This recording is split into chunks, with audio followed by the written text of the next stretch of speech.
Okay. Mitzvah Samech Bet. The mitzvah is Shelo Nechaye Mechashefa.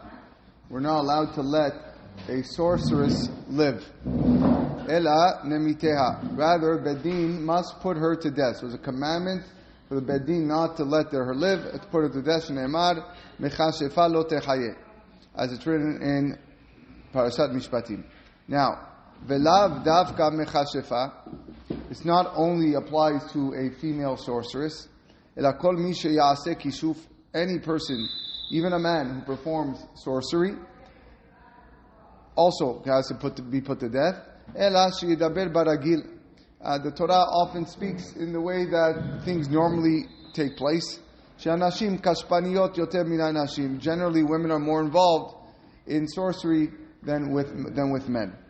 Now, why do we have this mitzvah? Mishorshei mitzvah, the purpose of this mitzvah, sheyadua ki inyana kishuf davar ra'ad meod. Sorcery is extremely evil. Vegorem kama takalot libnei adam, and causes a lot of hazards for people. Eni tzarich le'arich bo sheyudim dvarim. I don't need to elaborate because people know this already.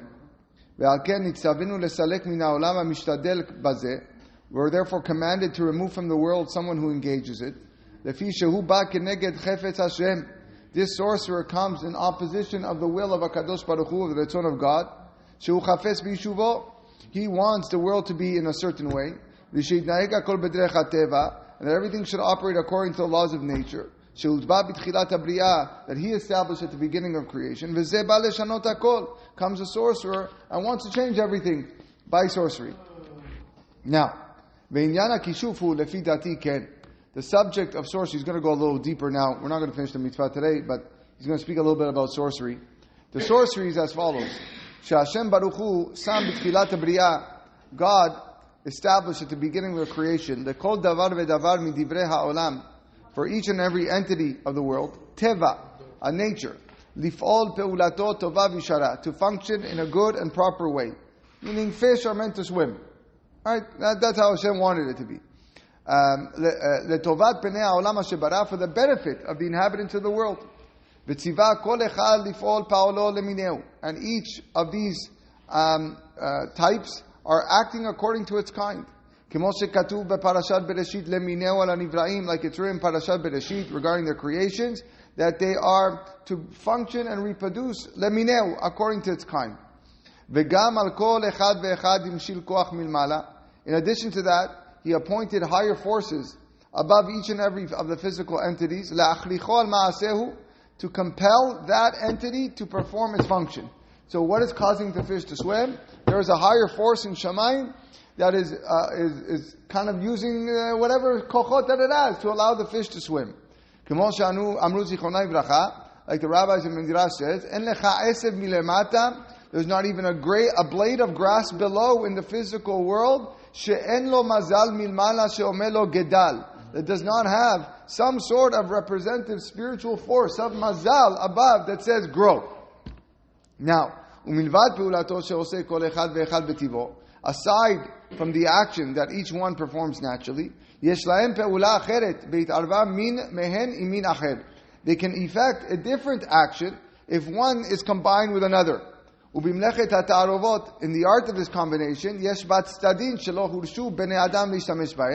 there are aspects that people are not allowed to utilize. For God knows that the end result of those aspects, combinations, is detrimental. And that's why he prohibited them. Of course, this is where we have the concept of kilayim, mixing different species, mixing different animals, wool and linen. These are all part of this. This explanation has been, summed up by the Chachamim in Masechet Shabbat that says, "Kol sheyesh bo mishum refuah, en bo mishum darchei ha'emori."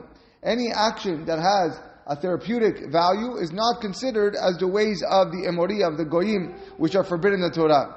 Kilomar, en leosro mipnei tzad kishuf. It's not to be considered forbidden due to an aspect of sorcery. So if somebody tells you, take this aloe vera, go rub it on your skin because you have a burned skin, and it's going to heal you, you're not going to say that's sorcery. That is a therapeutic, value to that. There's real proven benefit. It's not of the forbidden types of practice. For only practice of sorcery were forbidden due to their damaging effects. Couple more points and we'll pause. In addition to this, in those combinations that we're forbidden to do, there's another reason why they're forbidden. The power of this combination of forces used in sorcery is so great that it temporarily negates the function of that power, that mazal that's appointed over these things. We can compare this as follows. If